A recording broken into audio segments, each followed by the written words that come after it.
Hello children, this is Grandma Carla with Grandma Carla's Bookshelf. And we are reading more of Cynthia Rylant's The Turtle. And this is part of the Lighthouse family series that Cynthia Rylant wrote. And I love this book. And we are on chapter 4, The Pelicans. During the next few days, Whistler and Lila made many trips down to the shore to tend to Aurora. Pandora and Seabold needed to take care of both the lighthouse and Tiny, so the two children had the important duty of helping the turtle. They brought her warm food wrapped up in their twine bags, including baked wild potatoes. Astonishing, said Aurora. And stir-fried nettles. Heavenly, she said. The children told her their stories, and she listened to them, and all were made happy when Seabold arrived with more hot stones. Finally, on the third morning of waiting, a lone pelican flew across the water. The children were having breakfast with Pandora and Seabold in the kitchen when Lila spotted the bird. "A pelican! They're coming!" she cried. Everyone ran outside. Off in the distance, they could see at least a dozen of the large birds flying in the direction of the lighthouse. "Flutter your aprons, children! Flutter your aprons!" said Pandora. She had given everybody one of her aprons to wave to signal the pelicans to land. "I hope they don't think I wear this," said Seabold, fluttering the apron in his paw. "Nor I," said Whistler. One by one, the pelicans began to land. When they were finished, there were 15 in all. "Greetings, Pandora," said one of the birds. He stretched his giant pouch so wide that Lila nervously backed away. "Hello, Augustus," said Pandora. "So nice to see you again. Did you have a good summer at the pole?" "Perfect," said the pelican. "Oh, good," said Pandora. "I need your help." "Augustus, first, let me introduce my family, and then I'll explain." Pandora introduced the children and Seabold to Augustus and all of the other pelicans. "Pandora, I am glad you have this little family now," said Augustus. "I see contentment in you." "Thank you, Augustus," said Pandora. "Now, how may I help you?" asked the bird. Pandora explained the situation. She told the pelicans how Aurora had become stranded in a fog and was unable to complete her journey south, for the waters were now much too cold. The turtle needed to go home, yet she could not swim. "But how does one travel the ocean if not by swimming?" asked Augustus. Pandora looked at him and quietly answered, "Why, by flying, of course." And within a very short time, a 100-year-old sea turtle found herself surrounded by 6 strong pelicans, sailing a rope stretching from their beaks and wrapping around her shell like the handles of a fishnet bag. "You mustn't worry," Pandora said softly to Aurora. Pelicans have the longest wings of most birds I know.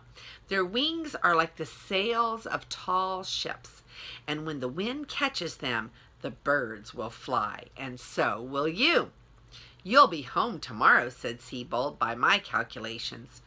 Aurora looked bravely at them both, and at Whistler and Lila, who stood by their sides, and at baby Tiny in the roll of Seabold's cap. "I'm not afraid," said Aurora. "I have seen the northern lights." Lila pulled something from the pocket of her dress.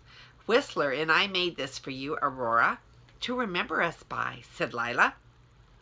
She lifted the turtle's front flipper and slid a shell bracelet onto it. The largest shell in the middle glowed with pinks and blues and greens. "That's an abalone shell I found after a storm," said Whistler. "It has the colors of the aurora borealis." Big round tears dropped from the sea turtle's eyes. "Oh dear," said Lila, pulling out her hanky. I will never forget you, said Aurora, any of you. Bon voyage, Aurora, said Seabold. Godspeed, said Pandora. And with a word from Augustus, the 6 strong pelicans spread their long, long wings, caught the wind, and lifted the turtle into the air. Goodbye, goodbye, called the lighthouse family. Goodbye, called Aurora. And the family watched in silence as the sea turtle disappeared into the blue horizon. Lila's wide eyes were wet. Oh dear, said Pandora, pulling out a hanky. Well done, said Seabold, patting Whistler on the shoulder. Well done. On the way back to the lighthouse, Whistler asked Seabold if they might sail north to see the lights one day, and the dog answered, absolutely. Oh yes, absolutely. And that is the end of our book. So let me show you the pictures from chapter 4. Okay, so here, chapter 4 was all about the pelicans. You can see the lighthouse up on the hill, and you can see the mouse children talking with Aurora.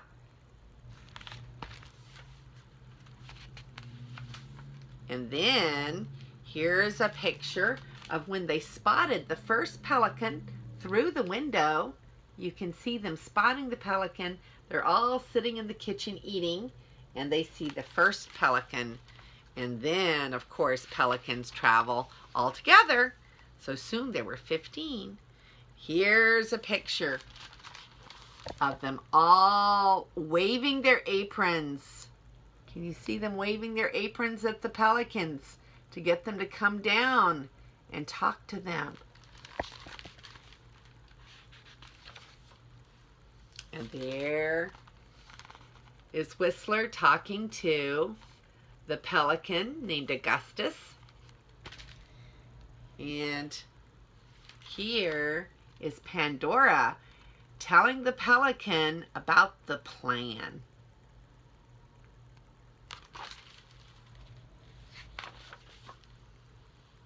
Then they gave Aurora a little reminder, little bracelet for her to wear, and she was offering another hanky because Aurora was about to cry. She was going to miss everybody, but she was still happy that she had made such good friends. Here's a picture of all of those pelicans, and look at the ropes that they have tied to Aurora, and they are taking her back home.